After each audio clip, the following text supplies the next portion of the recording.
is this? Just a few favorites from my collection. Rescued and stored here just before I went off-world. Done so soon? I've got more important things to worry about.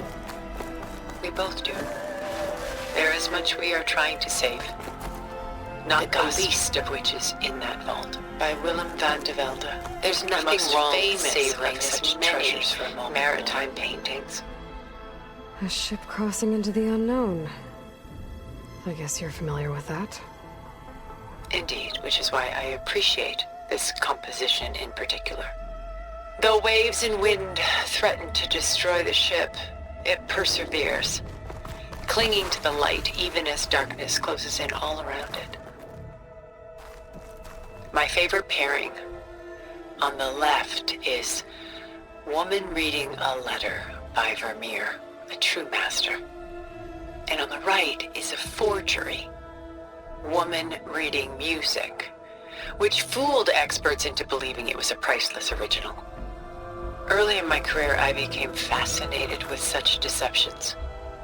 Eventually, I developed scanning software that could detect fakes with unparalleled accuracy. Is that how you made enough money to buy your way onto the Odyssey? Oh no. I made my real fortune later. Selene and Endymion. She's the goddess of the moon, whereas he's a simple shepherd. Beside her is the god of love, Cupid. So she's sneaking up on him? More like visiting him in secret. The torch that Cupid bears represents Selene's undying infatuation with him. Though the two must remain apart, her love will forever burn. This is Rembrandt painting Jeremiah, a man in mourning. Mourning what? His home. The ancient city of Jerusalem. He foresaw its impending doom, but could do nothing to prevent it. So instead, he saved its treasures from destruction, just as I saved these works. You could say we're kindred spirits. A portrait of the painter, Rembrandt's son Titus, depicted in the habit of a monk. I don't get it. Why would someone like you, with infinite resources, care about this painting of a boy in a hood? It's not the image itself, but the feeling it conveys. The face is bright and defined, but his eyes are downcast, heavy with misfortune. And the background seems to swallow all light. The painting is infused with a sense of loss. I guess I understand how the painter feels. Stunning, isn't it? Paintings weren't the only masterpieces of my people's golden age. This is Van Vianen's leaded ewer, molded from a single sheet of silver. What was it for? How like Elizabeth you are. Function over form. Its practical purpose was less important than its meaning. Van Vianen created it in honor of his late brother, who himself was a famous silversmith. A memorial? Yes. Such beauty from sorrow. A lot of weight on his shoulders. I know the feeling. She's pulling out her own hair. Out of madness, out of grief. It's hard to watch her suffer.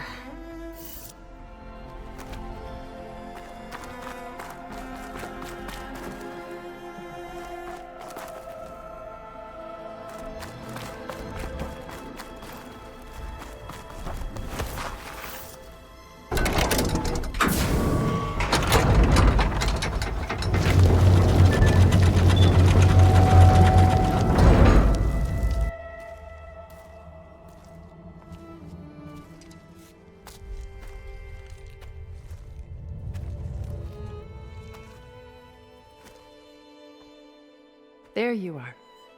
Feeling better? How did you find us? At the cauldron? And what did you do to everyone right before I passed out? All business, I see. Well, suffice it to say we were keeping a very close eye on Hephaestus, knowing we would need it at some point. Your ruse didn't fool us, and as for my little trick, it was an overload of the senses, accompanied by an energy discharge. Gerard and Eric were only momentarily disoriented due to their shields, but it rendered you unconscious while I got you out. Perhaps some breakfast might steady you a bit?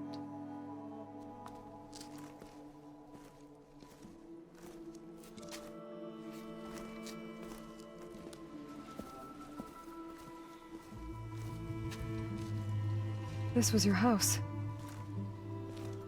The one you recreated for Beta, in the data channel you shared.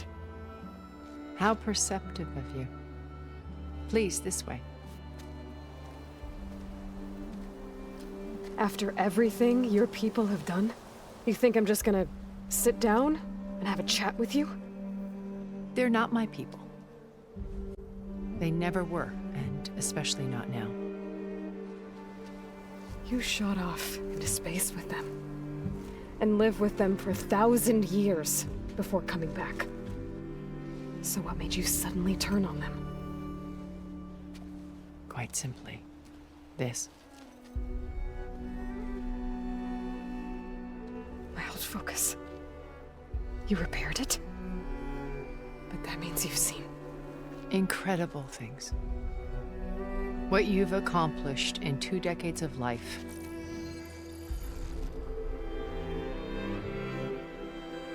A 1,000 years at my back, and I haven't even come close.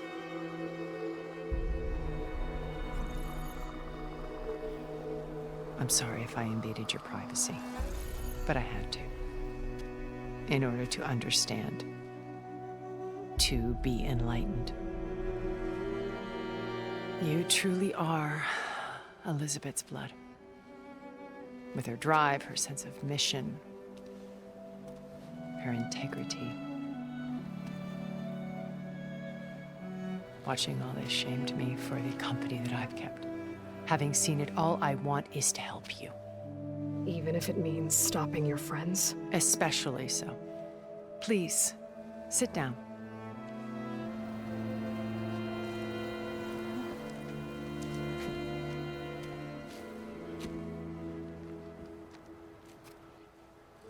There. That's better. Now, we must recover Beta and Gaia at all costs. By now, you must know that Gerard intends to use Gaia to reboot the Earth's biosphere. Remaking this world to specifications that would only suit us immortals. This process will kill every living thing on the planet. He calls it a clean install. Not if I stop him first. Not if we do. And once he and the others are gone, we can work together to fulfill Elizabeth's dream. I'm sure Beta told you that there's a build of the Apollo database on board our ship. A complete collection of human knowledge. With that and Gaia, we could do everything Elizabeth wanted. Heal the biosphere, educate the people of this world, uplift them. Create the world she imagined. Let's not get ahead of ourselves. From what I've seen, your friends are invincible. I do wish you would stop calling them my friends. And they're not invincible. In fact, a friend of yours has found a way to defeat them. Silence. Oh, he's been a busy bee, building an army powerful enough to crash through Gerard's precious base. Regala and her rebels. Even now, she's preparing a final march on the Tenakth capital. When she wins, she'll have the entire tribe under her control. Hundreds of warriors and machines to throw at the base. She's been duped. They'll all perish, of course. But it should be enough to break Gerard's defenses and allow Silence to kill him. Along with all the others. Using the new weapon he's developed. Yes, he's found a way to circumvent our shields. Truly an exceptional man. He's planned for everything. Except you and me. You see, while his army is battering down Gerard's doors, you and I will sneak in through a back way, one that only I know about, while Silence and my friends are busy battling each other. We'll take back Beta and Gaia. I told you I want to help you. I mean it.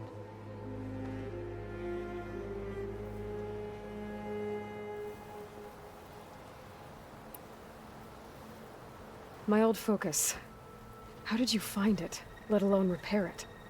When we encountered you at the Hades Proving Lab, Gerard saw you as a redundancy. I knew better. You were a revelation. After your dramatic escape, bravo, by the way. Gerard and Eric assumed you were dead and gave up the hunt. I wasn't so sure. When the others were busy, I returned to the lab and searched for any trace of you. That's when I found this little treasure. Not easy to repair, but certainly worth the effort. As I watched your life unfold, you were like a splash of color on a worn canvas. What Liz was, and more. Did you show it to the others? Of course not. It was your actions that inspired me to defy them. It's worth noting that if I hadn't found it and watched its contents, I wouldn't have known to save you at the cauldron. You'd be dead. So I should be grateful? If you like.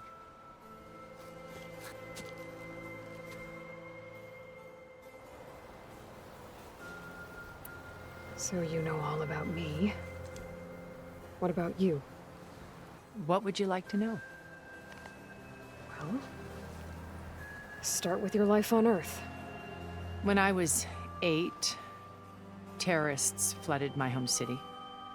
Thousands drowned, my parents included. I was one of the few who survived. My guardian sent me to boarding school. Among my peers, I was the strange girl, the orphan to be avoided. All because of circumstances beyond my control. Oh. So we're a lot alike, huh? Aren't we? You were an outcast. But you didn't let that stop you from getting what you needed. Neither did I. I climbed my way out of desolation and used my wits to build a fortune. First, from the technical analysis of art and the detection of forgeries. Profitable expertise in those days. But as it turned out, the software I developed was even more useful for counterintelligence. From there, it was only a short step to gathering extremely valuable intelligence on my own. You were a spy? More like a service one could turn to for information. I had to remain anonymous, of course, to protect my privacy. But despite that anonymity, Far Zenith inevitably sought me out. What happened when Far Zenith approached you? They painted an irresistible vision of humanity's future. One where we need not fear illness or death, where we explored the furthest reaches of the stars and thrived. It was only later that I realized that they only intended to bequeath this future to the rich and powerful. By the time I finally figured it out, the walls were closing in, Pharaoh's machines were devouring the Earth.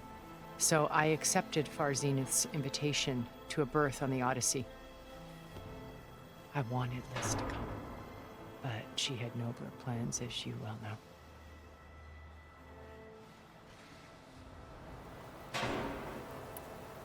So you didn't know the other Zeniths were monsters until it was too late? I knew some of them were, certainly.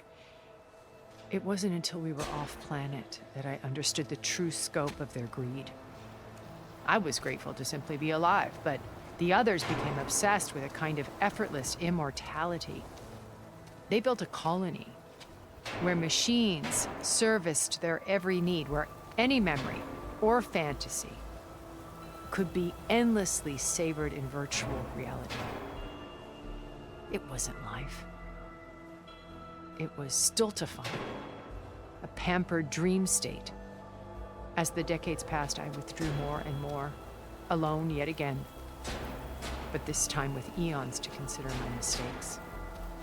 Now finally, having met you, I feel like I have a second chance. To do what? Help you, of course. To fulfill Liz's dream, which isn't so different from the Far Zenith's original vision. A better future for humanity.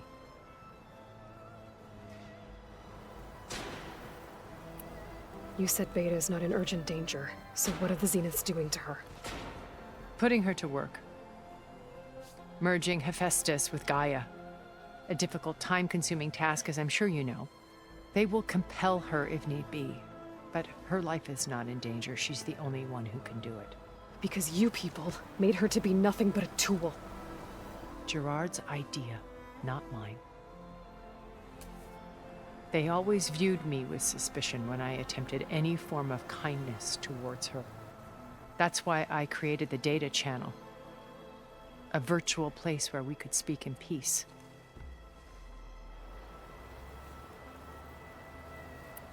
So this channel you shared with Beta, none of the other Zeniths ever found out about it.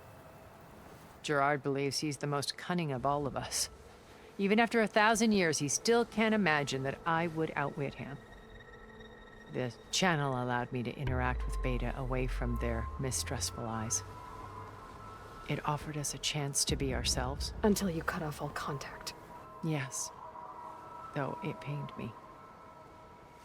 I was worried that our meetings would do her more harm than good. Well, she felt like you tossed her aside. I was afraid the others would find out and punish her. She may not have had the comforts of friendship anymore, but at least I ensured she was safe. I know it seems harsh, but you must believe that her well-being has always been paramount to me.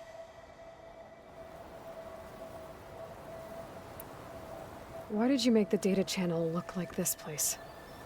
I built this house as a shelter to weather any storm. A safe place. Not just for me, but for the art stored below. Cultural artifacts of incalculable value.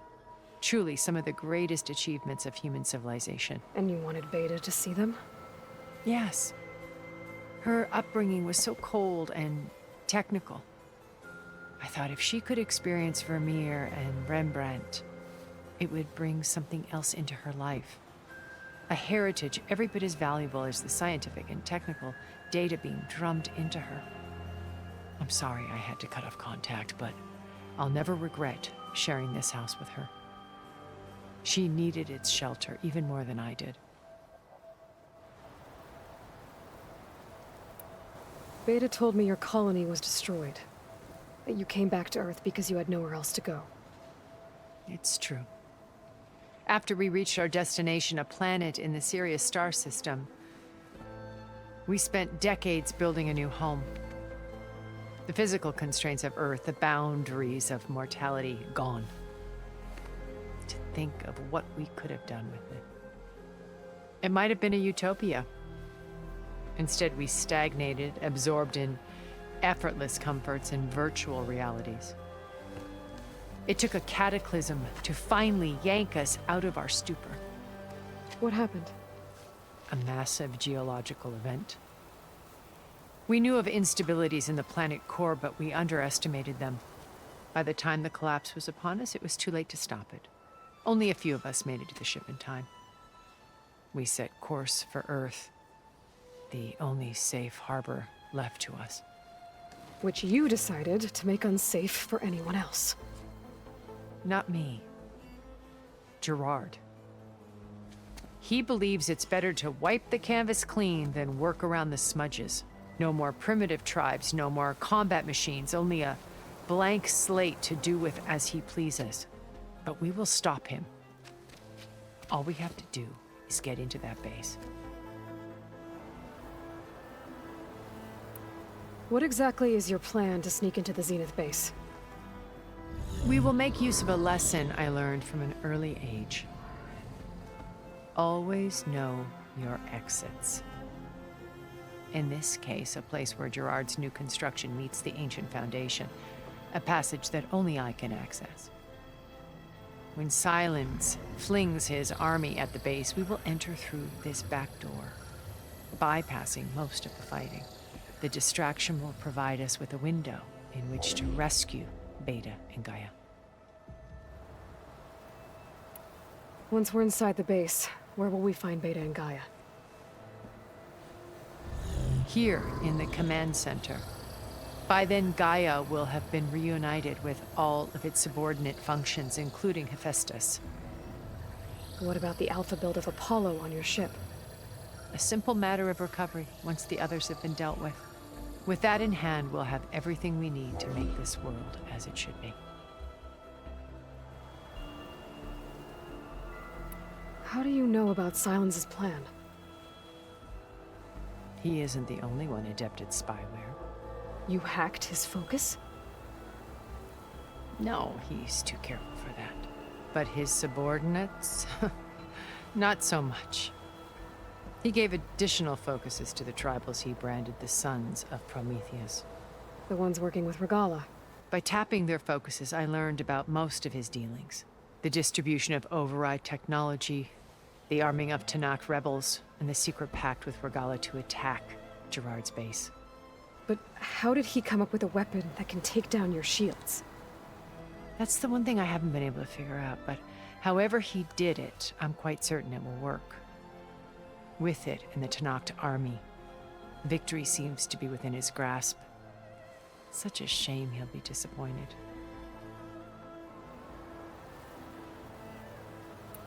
Regala's only interested in killing Hikaru and waging war on the Karja. What does she have to gain by attacking Zenith? It's the price she must pay for her war. Without the ability to override machines, her little rebellion would have languished in the desert. So she trades with the Sons of Prometheus. Machines to help her overthrow Hikaru. In exchange for an assault on the base.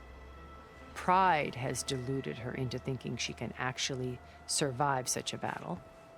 And all without ever knowing who the Sons of Prometheus really answer to. Yet for all of Silence's brilliance, still he underestimates you. That blind spot is what will allow us to take Beta and Gaia right out from under him.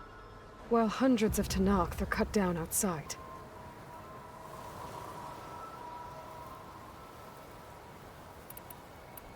So you knew Elizabeth. What was she like? Liz was everything she was. I see in you. And more. Your ingenuity, your determination, your moral compass. You've managed to distill her greatest qualities and make them your own. I'm not asking about me. Tell me about Elizabeth. What was she really like?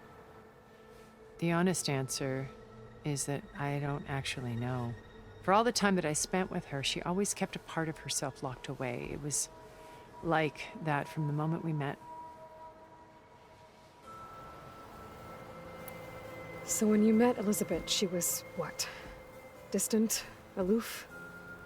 Not aloof. Not exactly. It was a summit in Paris about machine learning. A touchy subject in those days.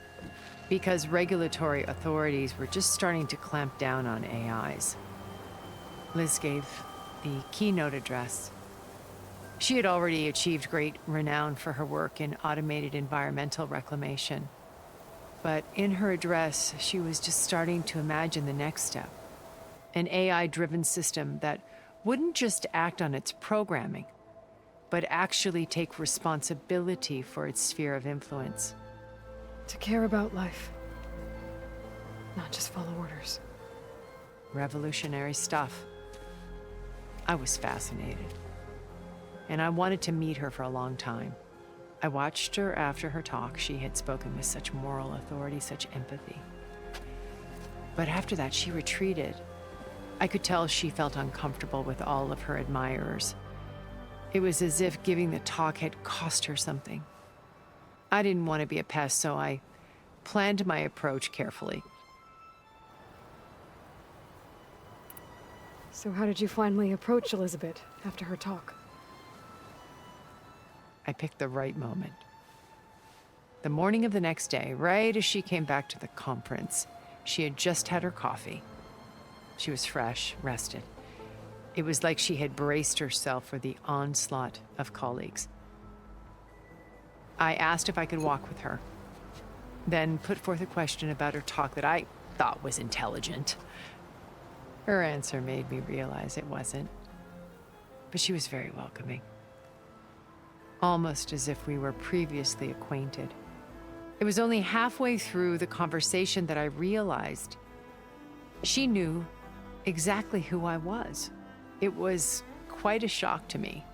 My business was trafficking in secrets, and I took great pains to protect my anonymity.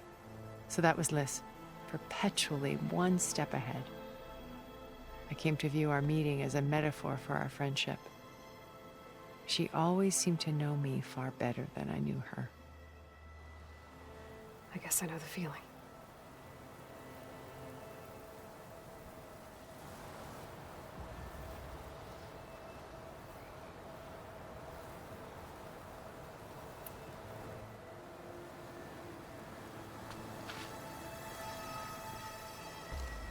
First Varl.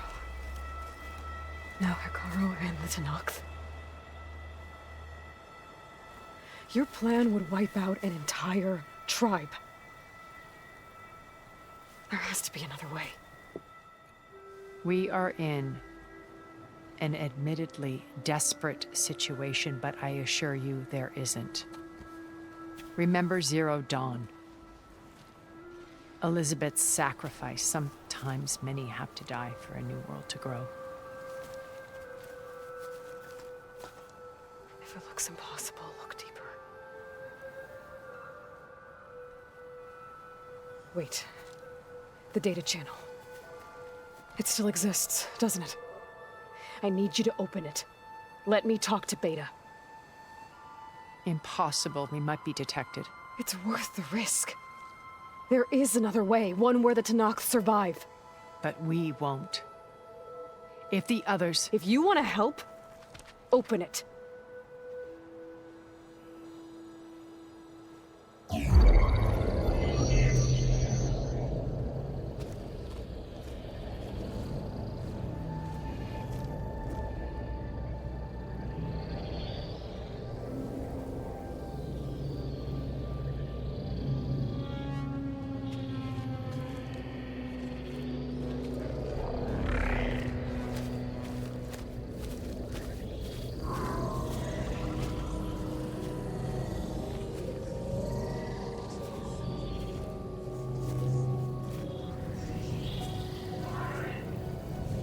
What are they doing to her? Virtual reality dissociation. The manual merge of Hephaestus will take hours upon hours of tedious micromanagement. If she resists the work, they run simulations to induce feelings of isolation and despair. Beta, can you hear me? You're alive. They're watching me. I can't hold up this extra projection for long. You should have killed me. No. No, look at me. I'm coming for you. I promise. Okay? I just need you to hold out a little while longer and work on the merge.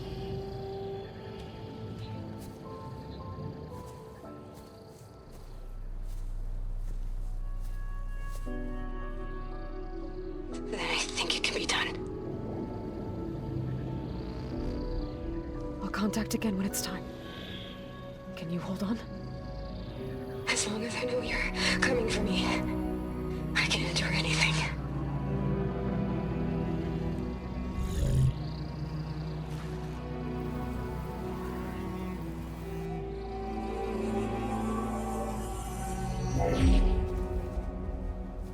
All right. I did as you asked. Now I think you need to tell me what you're planning. I'm going to take Sylens' army away. I don't need it. Only the weapon he made to penetrate your shields. And how do you propose to get it? Ask him nicely? Without Regala and her rebels, he won't have a choice. We'll be his only option. Only option for what? What did you tell her? That is between me and my sister. Will be Sylens' only option for crashing that base. I'll tell you the rest later. But first, there are a couple of things I have to do. Oh. And what are those? Lay my friend to rest. And then I'm going to use the override that Beta gave me at Gemini to put an end to Regala's rebellion. From the air. Wait. Since you insist on doing things your way, I know of something that will truly help you make a grand entrance with the Tenakth. The ancient Horus Titans still possess electromagnetic energy cells as part of their arsenal. Drop one of those on Regala's army and they'll receive quite a surprise.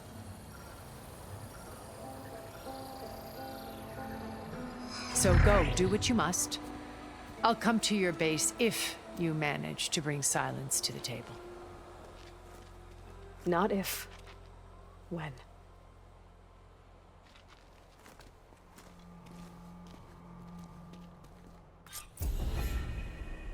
Erend, are you there? Aloy! Aloy, is that really you? Yeah, it's me. Where's everyone else? We're all... We're back at base. What happened? It might be easier to explain in person. I'll try to join you there when I can.